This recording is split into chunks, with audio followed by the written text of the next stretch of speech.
আপনি যদি দুনিয়ার হাসানা পেতে চান তাহলে আপনাকে 10টা জিনিস পাওয়া লাগবে। জোরে কোন কয়টা? আপনি যদি 10টা জিনিস পেয়ে থাকেন তাহলে আপনি দুনিয়ার হাসানা পাবেন। ওয়াফিল আখিরাতি হাসানা, আপনি যদি আখিরাতের 5টা জিনিস পেয়ে থাকেন তাহলে আল্লাহ আপনাকে আখিরাতের হাসানা দিবে, আখিরাতের কল্যাণ দিবে। ওয়াকিনা আযাবান নার, আপনি যদি জাহান্নাম থেকে বাঁচতে চান তাহলে আপনাকে একটা আমল করা লাগবে। অথচ আমরা জানি শুধু দোয়া পড়েই যাই, শুধু দোয়া পড়েই যায়, কিন্তু হাসানা কি? হাসানা শব্দের অর্থ আজকে আমরা বুঝি না। হাসানা পেতে হলে 10টা নাম্বার, 10টা জিনিস পাওয়া লাগবে। তার প্রথম নাম্বার যে জিনিসটা সেটি হলো, সবাই পড়ি, আউযু বিল্লাহি মিনাশ শাইতানির রাজিম, বিসমিল্লাহির রহমানির রহিম, ফি জান্নাতিন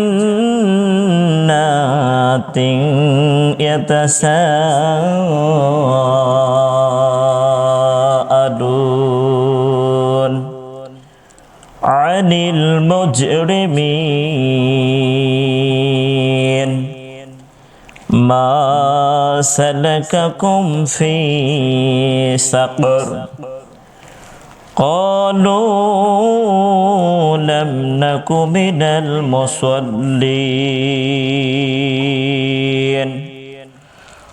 ওয়া লাম নাকু নুত'ইমুল মিসকিন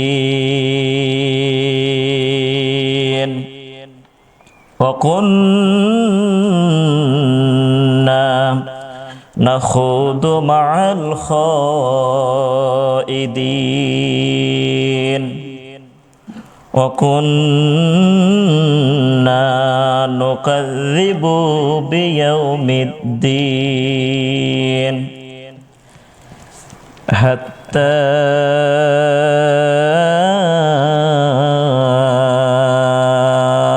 আতা'নাল ইয়াকিন।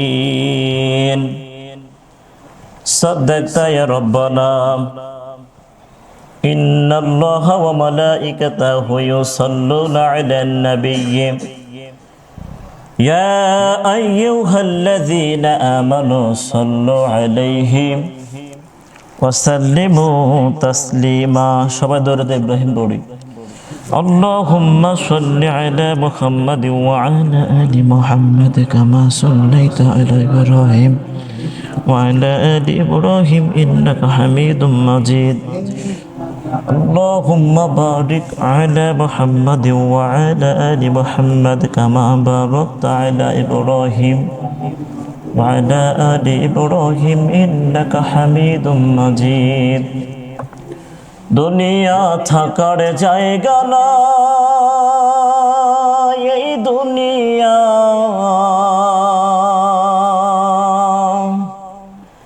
দুনিয়া থাকার জায়গা না, দুনিয়া থাকার জায়গা না, এই দুনিয়া দুনিয়া থাকার জায়গা না,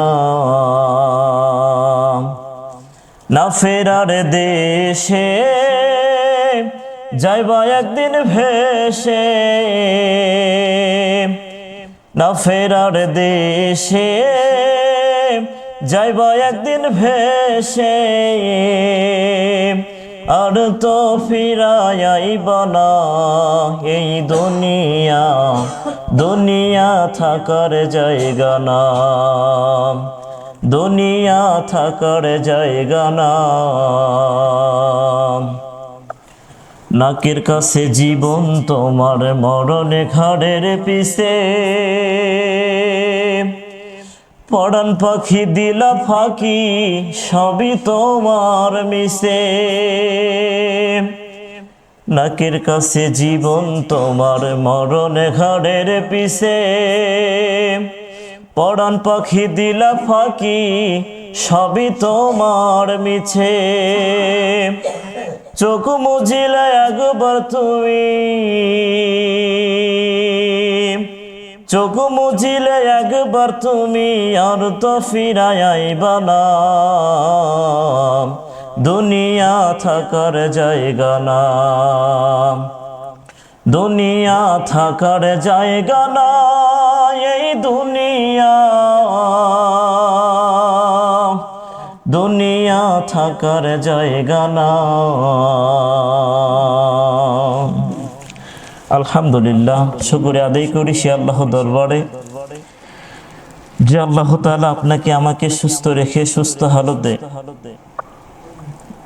আল্লাহ তাআলার পবিত্র ঘরে মহামূল্যবান সময়ে তার ঘরে আসার মতো, বসার মতো, কিছু কথা শোনার মতো যে আল্লাহ তাআলা সুযোগ দান করেছেন, সে আল্লাহর দরবারে কোনো কৃপণতা না করে কণ্ঠনালীতে শক্তি নিয়ে এসে আল্লাহকে খুশি করার উদ্দেশ্যে জান্নাত লাভের আশায় আমরা শুকরিয়া জ্ঞাপন করি। সকলে বলি আলহামদুলিল্লাহ।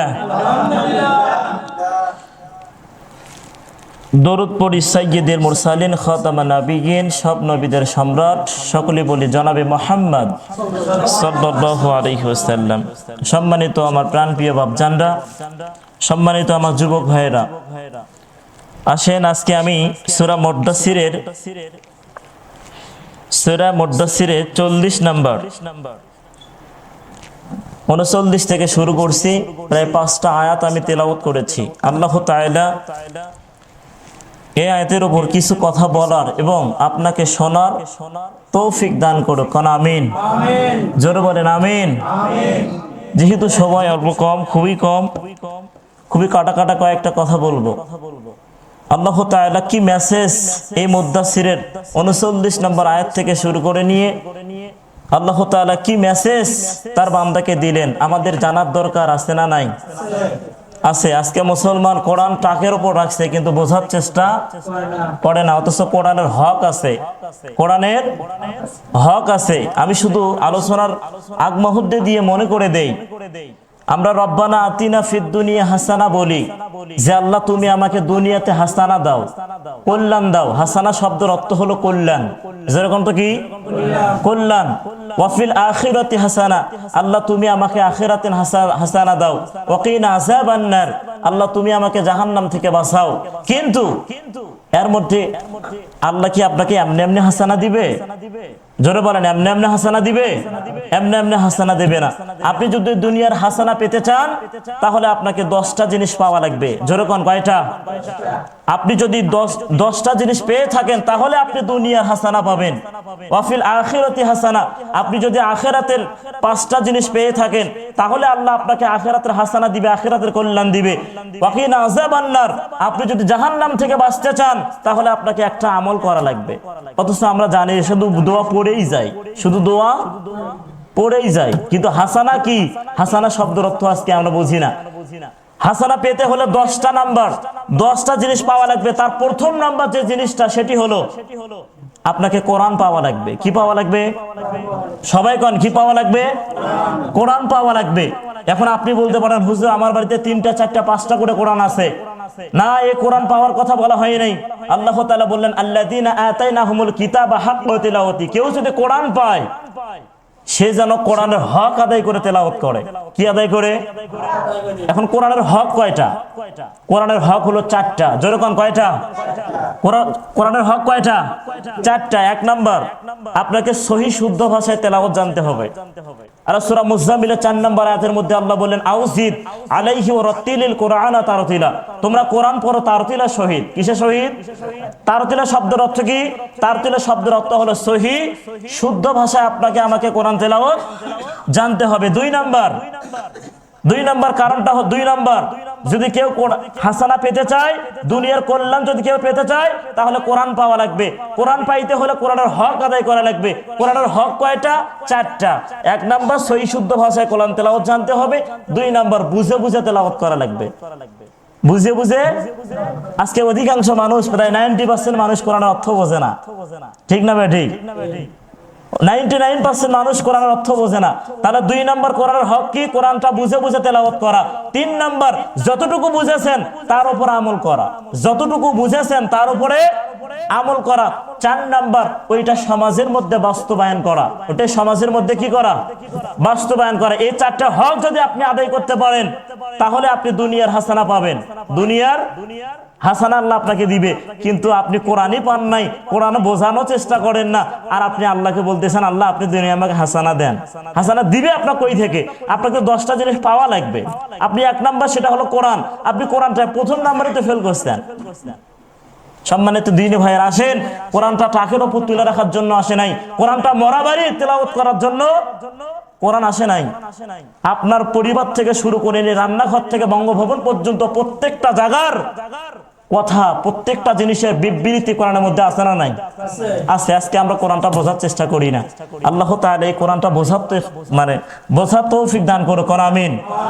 জোরে বলেন আমিন। আসেন আমি সূরা মুদ্দাসসিরের 39 নম্বর আয়াত থেকে তেলাওয়াত করেছি। এই আয়াতের উপর কিছু কথা বলতে চাই। আমার মতো নগণ্য গোলামের জবান থেকে যদি কিছু কথা বের করে দেয় তবে মাত্রই আপনাদেরকে শোনাইতে পারবো। আল্লাহ তাআলা আমাকে বলার এবং আপনাকে শোনার তৌফিক দান করুক, আমিন। জোরে বলেন আমিন। দুনিয়াতে বন্ধু বান্ধব আছে না নাই? দুনিয়াতে বন্ধু মানুষ আছে, আপন মানুষ আছে। আপনি যদি আল্লাহর কাছে দোয়া করেন, আল্লাহ আমি যদি মারা যাই, মারা যাওয়ার পরে আমি যদি জান্নাত পাই তাহলে আমার ওই বন্ধুটার সাথে আপনি আমাকে জান্নাতে দিয়েন। সুবহানাল্লাহ। তাহলে আল্লাহ যদি দোয়াটা কবুল করে, আল্লাহ যদি দোয়াটা কবুল করে তাহলে আল্লাহ তার সাথে আপনাকে জান্নাতে রেখে দেবে। কোন সুবহানাল্লাহ। তাহলে আপনি দুনিয়াতে দোয়া করবেন যে দুনিয়াতে যদি আপনার কোনো ঘনিষ্ঠ বন্ধু থাকে, কোনো আপন মানুষ থাকে, আল্লাহর কাছে দোয়া করবেন আল্লাহ আমি যদি জান্নাত পাই তাহলে আল্লাহ তুমি ওই লোকটার সাথে আমাকে জান্নাতে দিয়ে দিও। যদি দোয়াটা কবুল হয় তাহলে আপনি তার সাথেই জান্নাতে থাকতে পারবেন। কোন সুবহানাল্লাহ। হযরত মুসা আলাইহিস সালাম, জোর বলেন তো কে? একটা হাদিস আপনাদেরকে শোনাই। আপনার বন্ধুর সাথে যে আল্লাহ আপনাকে জান্নাতে দিবে এর হাদিস একটা আমি আপনাদেরকে শোনাই। সেটি হলো হযরত মুসা আলাইহিস সালাম তুর পাহাড়ে আল্লাহর সাথে দেখা করার জন্য গেছেন।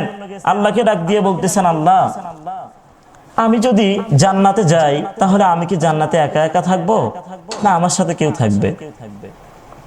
সম্মানিত দ্বীনি ভাইয়েরা, হযরত মুসা আলাইহিস সালাম যখন আল্লাহকে ডাক দিয়ে বলতেছেন আল্লাহ আমি যখন জান্নাত যাব, জান্নাতের মধ্যে কি আমি একা একা থাকবো না আমার সাথে অন্য কেউ থাকবে? আল্লাহ তাআলা জানিয়ে দিলেন তুমি জান্নাতে একা একা থাকবা না, তোমার সাথে একটা কসাই জান্নাতে থাকবে, গোশত বিক্রি করা একটা কসাই তোমার সাথে জান্নাতে থাকবে। মুসা কালিমুল্লাহ ডাক দিয়ে বলতেছেন আল্লাহ দুনিয়াতে এত বড় বড় শিল্পপতি মানুষ আছে, দুনিয়াতে এত ধনাত্মক মানুষ আছে, কিন্তু এই মানুষগুলো বাদ দিয়ে একটা সামান্য কসাই আমার সাথে জান্নাতে থাকবে।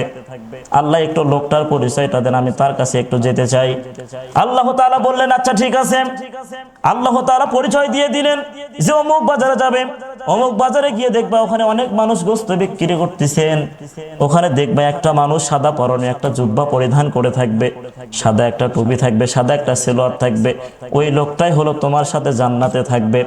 হযরত মুসা আলাইহিস সালাম তুর পাহাড় থেকে আসার পরে যখন আল্লাহর ঠিকানা অনুযায়ী পরের দিন বাজারে চলে গেছেন, বাজারে চলে গিয়ে দেখে সবগুলো মানুষ গোশত বিক্রি করে চলে গেছে, শুধু একটা মানুষ আছে যে আল্লাহ তাআলা যে বিবৃতিগুলো দিয়েছেন, যা সাদা পরনে একটা জুব্বা থাকবে, সাদা একটা টুপি থাকবে, সাদা একটা সালোয়ার থাকবে। এই লোকটা কিছু মাংস নিয়ে ওই জায়গাতে বসে আছেন। এখন মুসা নবী আড়াল থেকে চিন্তা করে দেখি কোনো মানুষকে মাংস কম দেয় কিনা।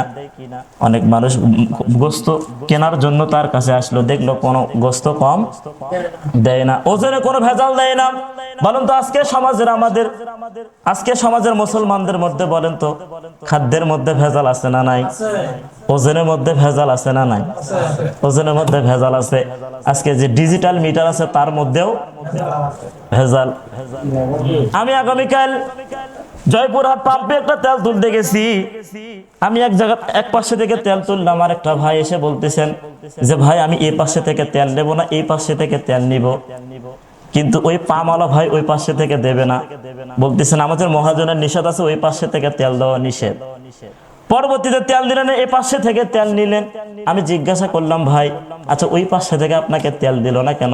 তখন বললেন যে হুজুর এর মধ্যে ভেজাল, এর মধ্যেও কোনো না কোনো ভেজাল আছে। সম্মানিত দ্বীনি ভাইয়েরা, মুসা আলাইহিস সালাম আড়াল থেকে দেখলেন যে লোকটা কোনো গোস্তের কোনো মধ্যে কোনো ভেজাল আছে কিনা, কিংবা ওজনের মধ্যে কোনো কম দেয় কিনা। মুসা আলাইহিস সালাম খেয়াল করে দেখলেন না, মানুষকে ওজনে কম দেয় না, প্রয়োজনে আর মানুষদেরকে বেশি দেয়। সুবহানাল্লাহ। এক পর্যায়ে গোস্ত বিক্রি করতে করতে অল্প একটু কলিজার মাংস আছে। কিছুক্ষণ পরে আরেকজন এসে বলতেছেন, ভাই আপনার কাছে এই মাংসটুকু আছে, কলিজার মাংস, এই মাংসটুকু আমাকে প্যাকেট করে দাও, আমার বাড়িতে মেহমান আসছে। কিন্তু এই লোকটা বলতেছেন, না না না, আমি মাংসটুকু আপনাকে দিতে পারবো না। তখন বললেন, কেন? আমি আপনার থেকে রেগুলারই মাংস কিনি, তাহলে আজকে আপনি আমাকে মাংস দিবেন না কেন? তখন ডাক দিয়ে বলতেছেন, না না, আমি এই মাংসটুকু দিতে পারবো না। তখন ওই লোকটা ডাক দিয়ে বলতেছেন, আমি এতদিন যা দাম দিয়েছি আজকে আরো দাম বেশি দেব, কারণ আমার মান সম্মান টিকার লাগবে। আমার বাড়িতে মেহমান আসছে, মেহমানদারি করা লাগবে। যদি মেহমানদারি না করে তাহলে আমার মান সম্মান চলে যাবে। তুমি আমাকে মাংসটুকু দাও, এতদিন যা টাকা দিয়েছি আজকে আমি তার চাইতে বেশি দিব। তখন ওই লোকটা ডাক দিয়ে বলতেছেন, আপনি যদি পৃথিবীর ওজনও আপনি আমাকে টাকা দেন, এই মাংসটুকু আমি আপনাকে দিতে পারবো না, এই মাংসটুকু আমি আপনাকে দিতে পারবো না। এক পর্যায়ে মুসা একটু খটকা লাগলো, এতগুলো টাকা দিতে চাইলো, তারপরে মাংসটুকু দেয় না কেন? এক পর্যায়ে তার মাংসটুকু তার ঘাড়ের গামছায় এক কানিতে পেছে নিয়ে ঘাড়ে করে যখন যাচ্ছিলেন, মুসা নবী পেছন পেছন যাচ্ছিলেন। যাওয়ার পরে ওই লোকটা তার মাংসগুলো বাড়িতে নিয়ে গিয়ে নিজেই পরিষ্কার করলেন, নিজেই মাংসটুকু কাটলেন, কাটিয়ে নিজে রান্না করলেন, ভুনা করে যখন ঘরের মধ্যে গেলেন, ঘরে মধ্যে যাওয়ার পরে একটা বৃদ্ধা মহিলা প্রস্রাব পায়খানা করে ফেলছে। একটা বৃদ্ধা মহিলাকে কাঁধে করে নিয়ে টিউবওয়েলে পারে চলে আসলেন। তার সন্তানটা নিজে মায়ের প্রস্রাব পায়খানাগুলো নিজে তিনি পরিষ্কার করে দিলেন। পরিষ্কার করে দিয়ে নতুন একটা কাপড় পরিধান করে মাকে চেয়ারে বসে সন্তানটা মাকে তুলে তুলে খাওয়াচ্ছেন, মা তোকে তুলে তুলে খাওয়াচ্ছেন। এমতো অবস্থায় ওই সন্তানের মাটা আল্লাহর কাছে দোয়া করলেন, আল্লাহ আমার সন্তানটা আমার জন্য যা করলো, আমার মনটা ভরে গেছে, আমার অন্তরটা ভরে গেছে। আল্লাহ গো, আমার সন্তান আমার খেদমতে যে নিয়োজিত আছে, আল্লাহ গো, আমার সন্তানটা আমার জন্য যা করলো, আমার মা আমার অন্তরটা ভরে গেছে, কলিজাটা ভরে গেছে। আল্লাহ আমার সন্তানটা যদি জান্নাত পায়, তাহলে আপনি মুসা আলাইহিস সালামের সাথে তুমি তাকে জান্নাতে দিয়ে দিও। কম সুবহানাল্লাহ। মুসা নবী আড়াল থেকে যখন মায়ের কথাটা শুনলেন, তখন মুসা নবী বুঝতে পারলেন কোনো আমলে নয়, মার সাথে ভালো আচরণ করার কারণে, মাকে খেদমত করার কারণে মায়ের দোয়াটা আল্লাহর কাছে কবুল হয়ে গেছে। মুসা নবী আড়ালে আন্না থেকে মায়ের কাছে গিয়ে ডাক দিয়ে বলতেছেন, মা রে, আপনার দোয়াটা আল্লাহর দরবারে কবুল হয়ে গেছে। তখন এই বৃদ্ধা মহিলা বলতেছেন, বাবারে তুমি কেমনে জানলেন? তখন বলতেছেন, আমি সেই মুসা পয়গম্বর। কোন সুবহানাল্লাহ। আল্লাহ আমাকে জানিয়ে দিয়েছে আপনার সন্তানটা যখন মারা যাবে, আমি যখন মারা যাব, আমি যে জান্নাতে থাকবো, আপনার সন্তানটাও একই জান্নাতে থাকবে। কোন সুবহানাল্লাহ। তার মানে দোয়া দিয়ে একজন আরেকজনের সাথে জান্নাতে থাকা যায়, জান্নাতে থাকা যায়। সম্মানিত দ্বীনি ভাইয়েরা, আপনার দোয়াটা যখন কবুল হয়ে যাবে, আল্লাহ তাআলা যখন আপনার জান্নাতের মধ্যে, ফ্ল্যাটের মধ্যে ঢোকাবে, ঢোকানোর পরে যখন আল্লাহ তাআলা দুই বন্ধু, আপনি যে বন্ধুর সাথে দোয়া করেছিলেন সেই বন্ধুর সাথে আপনার জান্নাতের মধ্যে দেখা হবে। জান্নাতের মধ্যে দেখা হওয়ার পরে এখন একটা বন্ধু আরেকটা বন্ধুর সাথে কথাবার্তা হবে। দুই বন্ধু কথাবার্তা বলবে। একটা বন্ধু আরেকটা বন্ধু ফি জান্নাতিন ইয়াতাসাআলুন, একটা বন্ধু আরেকটা বন্ধুর সাথে কথাবার্তা বলবে। একজন জান্নাতি আরেকজন জান্নাতের সাথে কথা বলবে। আল্লাহ এই সুযোগটা করে দিবে। সম্মানিত ভাইয়েরা আমার, দুই বন্ধু যখন দুই পাশে দুইটা চেয়ারে বসবে, ফি জান্নাতিন ইয়াতাসাআলুন, দুই জান্নাতি যখন কথোপকথন হবে, হঠাৎ করে একজনের চোখ চলে যাবে নিচের দিকে। আনিল মুজরিমিন, দুইজনের চোখ যখন নিচের দিকে চলে যাবে, আনিল মুজরিমিন, তখন একজন আরেকজনকে বলবে, ভাই চলো তো একটু ওই মানুষগুলোকে একটু জিজ্ঞেস করি, ওই মানুষগুলো সাকার নামক জাহান্নামের আগুনের মধ্যে ওদেরকে আগুন দিয়ে পোড়ানো হচ্ছে কেন? তখন আরেকটা জান্নাতিকে বলবে, আনিল মুজরিমিন, চলেন আমরা ওখানে যাই। যাওয়ানোর পরে সেই জাহান্নামী লোকগুলোকে ডাক দিয়ে বলবে, মা সালাকাকুম ফি সাকর, হে সাকরবাসী, হে জাহান্নামবাসী, তোমাদের কাছে কেউ কি ভীতি প্রদর্শন যায় নাই? তোমার কাছে কি কোনো আলেম ওলামা যায় নাই? কোনো মানুষ কি আপনাকে কালেমার দাওয়াত দেয় নাই? কোন আলেম ওলামা কি আপনার কাছে কোরআনের দাওয়াতটা নিয়ে যায় নাই? আজকে তোমরা এই জাহান্নামের মধ্যে কেন? মা সালাকাকুম ফি সাকর, তোমরা এই জাহান্নামের মধ্যে কেন? তখন তারা ওই জাহান্নামী দলগুলো বলবে চারটা কারণ বলবে, যে চারটা কারণ বলবে যে আমরা জাহান্নামে আসার হলো চারটা কারণ। যেরকম তো কয়টা কারণ? যেরকম না, কয়টা কারণ? জাহান্নামীরা তখন ওই জান্নাতি মেহমানদেরকে চারটা কারণ বলবে। যেরকম তো কয়টা কারণ বলবে? চারটা কারণ বলবে। এক নাম্বার কারণ বলবে ক্বালু লাম নাকু মিনাল মুসাল্লিন। কোন আল্লাহু আকবার। আমরা এক নাম্বার কারণ হলো আমরা দুনিয়াতে মুসল্লি ছিলাম না। যেরকম তো কি ছিলাম না? দুনিয়াতে আমরা মুসল্লি। সেই জাহান্নামে প্রথম নাম্বার স্টেপে তারা বলবে যে জাহান্নামে আসার কারণ হলো আমাদের চারটা। তার এক নাম্বার কারণ হলো আমরা দুনিয়াতে মুসল্লি ছিলাম না, নামাজি ছিলাম না। কি ছিলাম না? জোরে বলেন না, কি ছিলাম না? আমরা নামাজি ছিলাম না। এই দুনিয়াতে আমরা নামাজ না পড়ার কারণে আজকে আমাদেরকে জাহান্নামের সাফারের মধ্যে আগুন দিয়ে পড়ানো হচ্ছে। সম্মানিত দিনী ভাইয়েরা, যদি আপনি নামাজ না পড়েন তাহলে আপনি কোথায় যাবেন? সাকার নামক জাহান্নামের মধ্যে আপনাকে যাইতে হবে। সম্মানিত দিনী ভাইয়েরা, সেই সময় জাহান্নামী লোকগুলো জান্নাতীদেরকে ডাক দিয়ে বলবে আমাদের মসজিদে মুয়াজ্জিন সাহেব বলতো হাইয়া আলাস সালাহ, হাইয়া আলাল ফালাহ। হাইয়া আলাস সালাহ, তোমরা নামাজের জন্য আসো। হাইয়া আলাল ফালাহ, তোমরা কল্যাণের জন্য আসো। কিসের জন্য? হাইয়া আলাল ফালাহ, তোমরা কল্যাণের জন্য আসো। কিন্তু আমরা আসি, আমরা চায়ের স্টলে কিংবা বাড়িতে ওখানে এখানে সেখানে আমরা গল্প গুজব করে আমরা সময়গুলো কাটিয়ে দিতাম। আমরা আজানের মুয়াজ্জিন আমাদেরকে ডাকতো, কিন্তু আমরা তার ডাকে আমরা সাড়া দিতাম না। তাহলে জাহান্নামের আসার এক নাম্বার কারণ হলো আমরা মুসল্লি ছিলাম না। কি ছিলাম না? জোরে বলেন না, কি ছিলাম না? মুসল্লি ছিলাম না। সম্মানিত দিনী ভাইয়েরা, আজকে আমরা জন্ম থেকে পর্যন্ত প্রায় 30 বছর হলো, 40 বছর হলো আপনি আমি দুনিয়াতে আসছি। 40 বছর ধরে আপনাকে নামাজের কথা বলা হচ্ছে, তারপরে আপনার নামাজের প্রতি মহব্বত হয় না।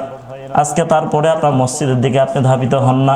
সম্মানিত দিনী ভাইয়েরা, বিশ্বনবী করিম সাল্লাল্লাহু আলাইহি ওয়াসাল্লাম মৃত্যুর আগে তার স্ত্রীর কথা বলেন নাই, মৃত্যুর আগে তার সন্তানের কথা বলেন নাই, মৃত্যুর আগে তার নিজের কথা বলে নাই। তিনি বলেছেন আসসালাত আসসালাত আসসালাত, ও আমার উম্মতেরা নামাজ নামাজ নামাজ, ওয়া মা মালাকাত আইমানুকুম, তোমরা কখনো পরের হক নষ্ট করো না।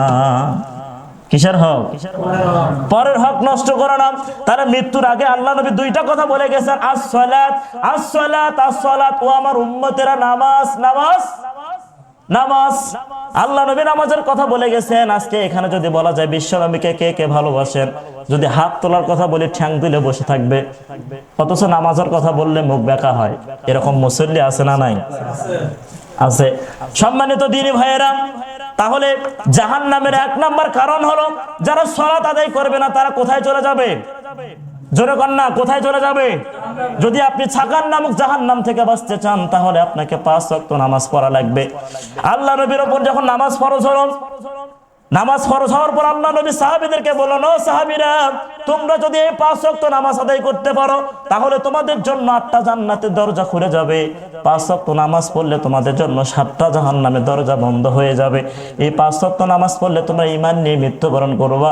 এই 5 ওয়াক্ত নামাজ পড়লে তোমরা বেঈমান হয়ে মারা যাবে না। এক সাহাবী বললেন, ইয়া রাসূলুল্লাহ, ইয়া হাবিবুল্লাহ, আপনি আরেকটু বিশ্লেষণ করে আরেকটু ব্যাখ্যা করে আপনি আমাদেরকে জানিয়ে দেন। তখন আল্লাহ নবী জানিয়ে দিলেন, ও ফেরেশতারা, তো সাহাবীরা তোমরা বলো তো জোহরের ফরজ কয় রাকাত? সবাই কোন কয় রাকাত? 4 রাকাত। জোহরের ফরজ কয় রাকাত? 4 রাকাত। আসরের ফরজ কয় রাকাত? 4 রাকাত। এই জোহরের ফরজ 4 রাকাত, আসরের ফরজ 4 রাকাত, মোটে হয় হলো 8 রাকাত। যেরকম তো কয় রাকাত? 8 রাকাত। ও সাহাবীরা, তোমরা যদি 8 রাকাত নামাজ আদায় করতে পারো তাহলে তোমাদের জন্য কিয়ামতের দিন 8টা জান্নাতের দরজা খুলে দেওয়া হবে। কোন সুবহানাল্লাহ। ও সাহাবী, তোমরা বলো তো মাগরিবের ফরজ কয় রাকাত? 3 রাকাত। কয় রাকাত? ইশার ফরজ কয় রাকাত?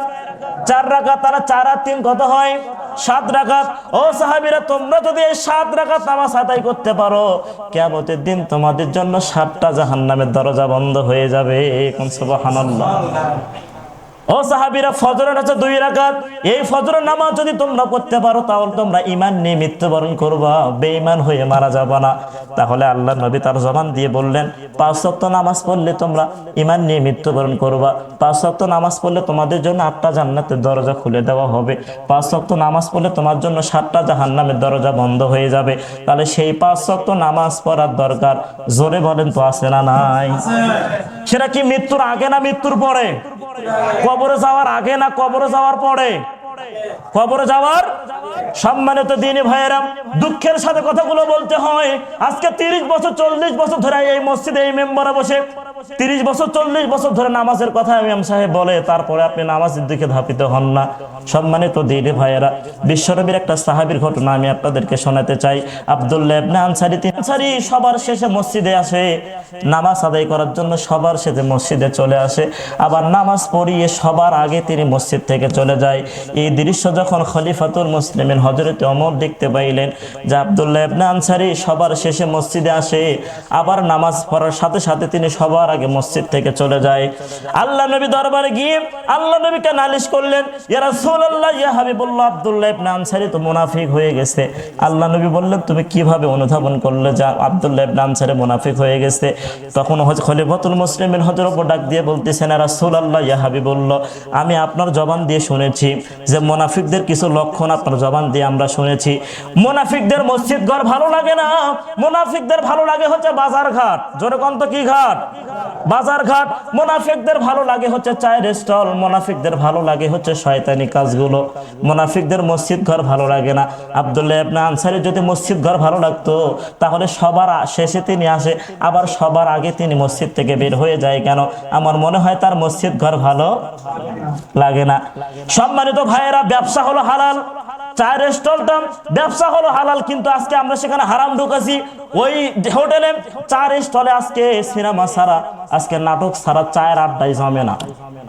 চায়ের আড্ডায়, ঠিক না? অথচ ব্যবসা হলো হালাল, সেই জায়গাতে আজকে আমরা হারাম ঢুকাইছি। সম্মানিত দ্বীনি ভাইয়েরা, যখন আল্লাহ নবী বললেন, ও ওমর, কারো বিষয় আন্দাজ করা ঠিক নয়, চলো আমরা তার বাড়িতে যাই। সমস্ত সাহাবীকে নিয়ে আল্লাহর নবী আব্দুল্লাহ ইবনে আনসারী বাড়িতে গেলেন। আব্দুল্লাহ ইবনে আনসারী বাড়িতে গিয়ে আল্লাহর নবী সালাম দিলেন, আসসালামু আলাইকুম ইয়া আহলাল বাইত, আসসালামু আলাইকুম ইয়া আহলাল বাইত। দুইবার সালাম দিলেন, কিন্তু সালামের উত্তর আসলো না। আবার আল্লাহর নবী সালাম দিলেন, আসসালামু আলাইকুম ইয়া আহলাল বাইত। তৃতীয়বার সালামের উত্তর আসলো না। আল্লাহর নবী একটু বেজার হয়ে গেলেন। আল্লাহর নবী 3 বার সালাম দেওয়ার পরে আব্দুল্লাহ ইবনে আনসারী ঘর থেকে বের হয়ে এসে সালামের উত্তরটা দিলেন। আল্লাহ নবী ডাক দিয়ে বলেন, আব্দুল্লাহ ইবনে আনসারী রে, তুমি ভালো করে জানো, আমি নবী যদি কারো প্রতি অসন্তুষ্ট হয়ে যাই, আমি নবী কারো প্রতি যদি নারাজ হয়ে যাই, তার জীবনের সমস্ত আমলগুলো বরবাদ হয়ে যাবে। আমি তোমাকে 3বার সালাম দিলাম, কিন্তু সালামের উত্তর তুমি দিলে না কেন? তখন ডাক দিয়ে বলেন, রাসূলুল্লাহ, ইয়া হাবিবুল্লাহ, আপনি এমন সময় আপনি আমাকে সালাম দিয়েছেন, এমন তো অবস্থায় আমার শরীরে একটা ছোট্ট পোশাক ছিল, যে ছোট্ট পোশাকগুলো পরিধান করে মানুষের সামনে যাওয়া যায় না, যে কাপড়গুলো পরিয়ে মানুষের সামনে লজ্জায় মানুষের সামনে উপস্থাপন করা যায় না। আপনি আমাকে সালাম দিয়েছেন, আমার ঘরের মধ্যে একটা গর্ত আছে, সেই গর্তের মধ্যে আমি প্রবেশ করেছি। আপনি তো বলেছেন তুমি নিজে বাঁচো এবং আহল পরিবারদেরকে বাঁচাও।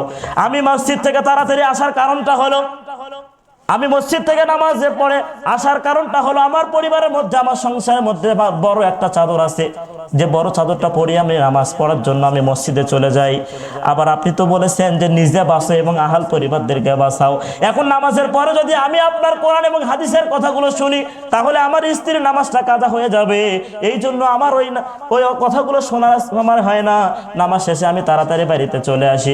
বড় চাদরটা যখন আমার স্ত্রীকে দেই, আমার স্ত্রী বড় চাদরটা পরে তিনি নামাজ পড়ে, আর আমি ছোট কাপড় পরিধান করে আবার গর্তের মধ্যে প্রবেশ করি। আব্দুল্লাহ ইবনে আনসারী কথাগুলো শোনার পরে আল্লাহ নবী চোখ বেয়ে পানি চলে আসতেছিলেন। এমন অবস্থায় আল্লাহ নবী খেয়াল করে দেখে তার ঘরের মধ্যে ছোট্ট একটা বাচ্চা শেকল দিয়ে খুঁটির সাথে বেঁধে রাখছেন। আল্লাহ নবী দৃশ্যটা দেখানোর পর তাকে জিজ্ঞাসা করা হলো, ও আব্দুল্লাহ ইবনে আনসারী রে, তোমার কথা বুঝতে পারলাম, কিন্তু এই ছোট মাসুম বাচ্চাটা কি এমন অন্যায় করেছে, কি এমন পাপ কাজ করেছে, তার খুঁটি দিয়ে তুমি শেকল দিয়ে বেঁধে রাখছো কেন? তখন ডাক দিয়ে বললেন, রাসূলুল্লাহ, ইয়া হাবিবুল্লাহ, আমি বিভিন্ন কাজে বাহিরে চলে যাই। ইহুদির বাড়ির খেজুর গাছ আমার আঙ্গিনায় চলে আসছে, আমার দুয়ারে চলে আসছে। আমি যখন কাজকর্মের জন্য বাহিরে চলে যাব, আমার স্ত্রী হয়তো বা সংসারের কাজে নিয়োজিত থাকবে, এমতো অবস্থায় যদি ওখান থেকে পাকা খেজুর যদি আমার আঙ্গিনায় পড়ে, আমার সন্তানটা যদি ওই খেজুরটা খেয়ে ফেলে, তাহলে তো আমার সন্তানটা চুরি করে খাওয়া হলো। কারণ মালিককে না বলিয়ে খাওয়া বা মালিককে না বলিয়ে খাওয়া এটা হলো কিসের গুনাহ? চুরির গুনাহ। যেরকম তো কিসের গুনাহ? মালিককে না বলিয়ে কোনো জিনিস স্পর্শ করা, কোনো জিনিস খাওয়া, এটা হলো চুরির গুনাহ। যেরকম তো কিসের গুনাহ? তাহলে আমি আপনার জবান দিয়ে শুনেছি, যার শরীরটা হারাম টাকা দিয়ে লালিত পালিত হয়, যার খাবারগুলো হারাম খাবার দিয়ে যার শরীরটা লালিত পালিত হয়, এই লোকটা কখনো জান্নাতে যাচ্ছে না এবং যাবে না। আমার সন্তানটা যখন ওই মালিককে না বলিয়ে খেজুরটা খাবে, আমার সন্তানের চুরি গুনাহ হবে, তাহলে আমার সন্তানটা জাহান্নামের মধ্যে চলে যাবে। এই জন্য আমি আমার সন্তানকে বাহিরে যখন কাজে চলে যাই, আমার সন্তানকে সেগলবন্দি করে আমি বাহিরে চলে যাই, ওই খেজুরটা যেন না খাইতে পারে। আমি যখন আবার চলে আসি, তখন আমি সেগলগুলো খুলে দেই। আমি জানি আমার বাবা, আমার কষ্ট হয়, কিন্তু কি আর করার? আপনি তো বলেছেন যে মুসলমানদের কলঙ্ক হবে। মুসলমানদের কি হবে? কলঙ্ক হবে। এত কষ্ট করার পরেও তিনি নামাজ কখনো কাজা করে নাই, অথচ আপনি 30 থেকে 40 বছর ধরে নামাজের কথা শোনেন, আজও পর্যন্ত নামাজের প্রতি মহাব্বত, ভালোবাসা আপনার অন্তরের মধ্যে জ্বরে না, আপনার অন্তরের মধ্যে ভালোবাসা জন্মায় না। সম্মানিত ভাইরা আমার, অথচ আব্দুল্লাহ ইবনে আনসারী নামাজের কথা কয়বার শুনছেন? জোরে কোন না কয়বার? তাহলে জাহান্নামের কয়টা কথা বলবেন? 4টা কথা। জোরে কোন তো কয়টা? 4টা কথা। 1 নাম্বার, ক্বালু লাম নাকু মিনাল মুসাল্লিন, আমরা দুনিয়াতে নামাজি ছিলাম না। কি ছিলাম না? দুনিয়াতে নামাজ না পড়ার কারণে আজকে সাকার নামক জাহান্নামের মধ্যে আসছি। তারা 2 নাম্বার ডাক দিয়ে বলবে, ওয়ালাম নাকু নুতঈমুল মিসকিন। কোন আল্লাহু আকবার। 2 নাম্বার কারণ হলো আমরা এতিমদের হক নষ্ট করেছি। কিসের হক? জোরে কোন না কিসের হক? আমরা নিজে খেয়ে পড়ে আমরা নিজে বাঁচিছি, কিন্তু আমরা আশেপাশে গরিব দুঃখী অসহায় মানুষের খোঁজ খবর নেই নাই। সম্মানিত দিনী ভাইয়েরা, আল্লাহ তাআলা যাদেরকে অর্থ সম্পদ দিয়েছেন, আশেপাশে যে গরিব দুঃখী অসহায় মানুষগুলো আছে তাদের পাশে আমরা দাঁড়াবো ইনশাআল্লাহ। তাহলে 2 নাম্বার কারণটা কি? 2 নাম্বার কারণটা হলো ওয়ালাম নাকুনু তুঈমুল মিসকিন, আমরা মিসকিনদের খাবার দিতাম না। যেরকম না কি দিতাম না? মিসকিনদেরকে আমরা, গরিব দুঃখী অসহায় এতিম বাচ্চাদের আমরা খাবার দিতাম না। অথচ আল্লাহ নবী বললেন, আল্লাহ নবী সাহাবীদেরকে বললেন, সাহাবীরা তোমরা কি আল্লাহকে খাবার খাওয়াতে চাও? আল্লাহ সাহাবীরা ডাক দিয়ে বললেন, রাসূলুল্লাহ, ইয়া হাবিবুল্লাহ, আল্লাহকে তো দেখা যায় না, ছোঁয়া যায় না, আল্লাহকে কিভাবে খাবার খাওয়াবো? তখন ডাক দিয়ে বলতেছেন, তোমরা যদি গ্রামের মধ্যে হতদরি গরিব অসহায় মানুষ এতিম বাচ্চাদেরকে যদি তোমরা খাওয়াও, ওই এতিম বাচ্চারা যখন খাবে, তাহলে ওই খাবারটা যেন আল্লাহ খাওয়ানো হলো। কোন সুবহানাল্লাহ। তাহলে 2 নাম্বার কারণ হলো আমরা মিসকিনদেরকে খাবার দিতাম না। কি দিতাম না? খাবার দিতাম না। 3 নাম্বার, ওয়া কুন্না নাখুদু মাআল খাইদিন, তারা 3 নাম্বার কারণ বলবে, আমরা শুধু তারাই ছিলাম, আমরা হলো সমালোচনাকারীর মধ্যে ছিলাম। যেরকম তো কিসের গাড়ি বলুন তো? আজকে আমাদের সমাজের মধ্যে সমালোচনা আছে না নাই? পরনিন্দা আছে না নাই? গীবত আছে না নাই? অথচ আল্লাহ তাআলা কোরআনের মধ্যে বলেন, আলা গীবাতু আসাদ্দু মিনাল জিনা, জিনার চাইতে নিকৃষ্ট কাজ হলো গীবত করা, পরনিন্দা করা। আজকে সেই গীবতটা চায়ের স্টলে বেশি হয় না কম হয়? জোরে কোন না, বেশি হয় না কম হয়? বেশি হয়। আপনি তো মুসলমান নিজেকে দাবি করেন। সম্মানিত দিনী ভাইয়েরা, এটা মুনাফিকদেরও একটা লক্ষণ আছে। যারা সমালোচনা করে, যারা গীবত গায়, যারা চুগলখড়ি করে, এটা মুনাফিকদের লক্ষণ। কিসের লক্ষণ? জোরে কোন না কিসের লক্ষণ? মুনাফিকদের লক্ষণ। তাহলে আপনি কি চার মুনাফিক হয়ে মৃত্যুবরণ করেন? মুনাফিক হলো আবু জেহেলের চাইতেও খারাপ, আবু জেহেলের চাইতেও। কারণ জাহান্নামের সবচাইতে নিচে স্তরে যাবে, সেটা হলো মুনাফিক। সেটা হলো কি? আর মুনাফিক কি হিন্দুদের মধ্যে হয়? মুনাফিক কি খ্রিস্টানের মধ্যে হয়? না, মুনাফিক মুসলমানদের মধ্যে হয়। কার মধ্যে হয়? মুসলমানদের মধ্যে হয়। সম্মানিত দিনী ভাইরা, 3 নাম্বার জাহান্নামের কারণ তারা বলবে যে আমরা দুনিয়াতে গীবত গাইতাম, চুগলখড়ি করতাম, অন্যজনকে নিয়ে সমালোচনা করতাম। কি করতাম? সমালোচনা করতাম। তাহলে সম্মানিত দিনী ভাইরা, অন্যজনকে কি নিয়ে সমালোচনা করা যাবে? জোরে কান না, যাবে কি? যাবে না। এটা 3 নাম্বার কারণ। 4 নাম্বার কারণ তারা বলবে, ওয়া কুন্না নুকাযযিবু বিয়াউমিদ্দিন হাত্তা আতাইনাল ইয়াকিন। কোন আল্লাহু আকবার। 4 নাম্বার কারণ হলো আমরা দুনিয়াতে আখিরাতকে বিশ্বাস করতাম না। কি করতাম না? আখিরাতকে বিশ্বাস করতাম না যতক্ষণ পর্যন্ত হাত্তা আতাইনাল ইয়াকিন, যতক্ষণ পর্যন্ত কিয়ামত হয় নাই ততক্ষণ পর্যন্ত আমরা আখিরাতকে বিশ্বাসী করতাম না। আখিরাতকে কি করতাম না? বিশ্বাসী করতাম না। তাহলে চারটা কারণ, যেরকম তো কয়টা কারণ? জাহান্নামীরা কয়টা কারণ বলবে? এক নাম্বার, সালাত আদায় করবে না। যেরকম তো কি করবে না? যারা সালাত আদায় করবে না তারা জাহান্নামের মুখে যেতে হবে। দুই নাম্বার, যারা মিসকিনদের খাবার দেবে না তাদেরকে জাহান্নাম মুখে যাইতে হবে। তিন নাম্বার, যারা সমালোচনা করবে, একজন আরেকজনকে নিয়ে যারা সমালোচনা করবে তারা জাহান্নামের মধ্যে যাবে। চার নাম্বার, যারা আখিরাতকে বিশ্বাস করবে না, তারা বলবে যে আমরা আখিরাতকে বিশ্বাসই করি না যতক্ষণ পর্যন্ত কিয়ামত হয় নাই। তারা যারা আখিরাতকে বিশ্বাস করবে না তারা কোথায় চলে যাবে? জাহান্নামে চলে যাবে। এই চারটা কাজ থেকে আমাদেরকে ফারেক করা এবং আমল করা তৌফিক দান করুক। আমিন। জোরে বলেন আমিন। মন খারাপ করতেছেন? জোরে মন খারাপ করতেছেন? সম্মানিত দিদি ভাইরা, আর কিছু কথা বলি, 2 থেকে 4 মিনিটে কথা বলবো, জাহান্নামের কিছু সম্পর্কে কথা বলবো। সম্মানিত দিনী ভাইরা, কিয়ামত যখন হয়ে যাবে, কি হয়ে যাবে? কিয়ামত যখন হয়ে যাবে, কুল্লামা নাজিদাত জুনুদুহুম বাদদালনাহুম জুনুদান গায়রা, জাহান্নামীদেরকে আগুনের পোশাক পরিধান করে দেওয়া হবে। কিসের পোশাক? জোরে কান না, কিসের পোশাক? জাহান্নামীদেরকে কিসের পোশাক পরিধান করে দেওয়া হবে? জাহান্নামীদেরকে আগুনের পোশাক পরিধান করে দেওয়া হবে। সম্মানিত দিনী ভাইরা, এক পর্যায়ে তাদের শরীরের চামড়াগুলো যখন পুড়ে যাবে, আল্লাহ তাআলা মোটা মোটা চামড়া দিবে, সেই চামড়াগুলোকে পুড়ে আল্লাহ ছাই করে দিবে। তখন তারা জাহান্নাম মুখে যাইতে ধরবে।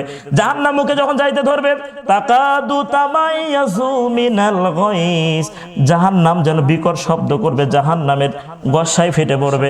এক পর্যায়ে রক্ষী ফেরেশতারা তাদেরকে জিজ্ঞাসা করা হবে, রক্ষী ফেরেশতা তাদেরকে জিজ্ঞাসা করবে, জাহান্নামের রক্ষী ফেরেশতা তাদেরকে জিজ্ঞাসা করা হবে, কুল্লামা উলকিয়া ফিহা ফাউজুন সাআলাহুম খাযানাতুহা আলাম ইয়াতিকুম নাযীর।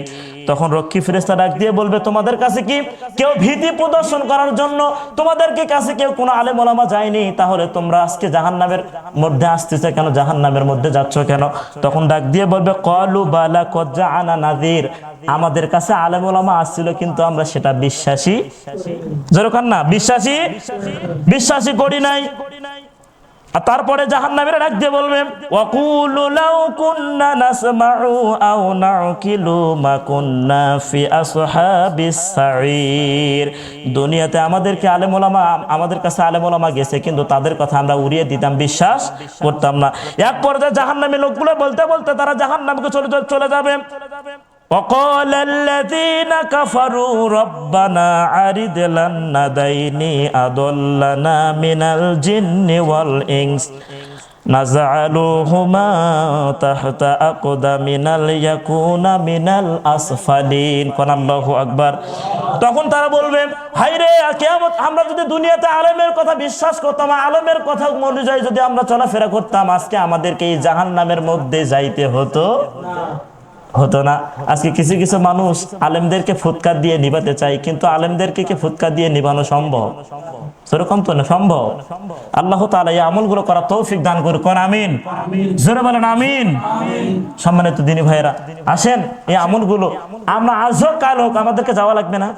আজ হোক কাল হোক ওই কবরে আপনাকে আমাকে যাওয়া লাগবে, সেটা আজকে হোক কিংবা কালকে হোক। আল্লাহ তাআলা এই কথাগুলো বোঝার তৌফিক দান করুক। আমিন। জোরে বলেন আমিন। যদিও টাইম অল্প, কিন্তু আলোচনায় 1 ঘন্টা, আলোচনায় 1 থেকে 1.5 ঘন্টা, কিন্তু আধা ঘন্টা সময়ের মধ্যে কি কই না কই ফিনিশিং দেওয়া যায় না। এই আমলগুলো করার তৌফিক দান করুক। আমিন। জোরে বলেন আমিন। আখির দান আলহামদুলিল্লাহি রাব্বিল আলামিন। যারা নামাজ পড়েননি তারা নামাজটা আদায় করেন ইনশাআল্লাহ।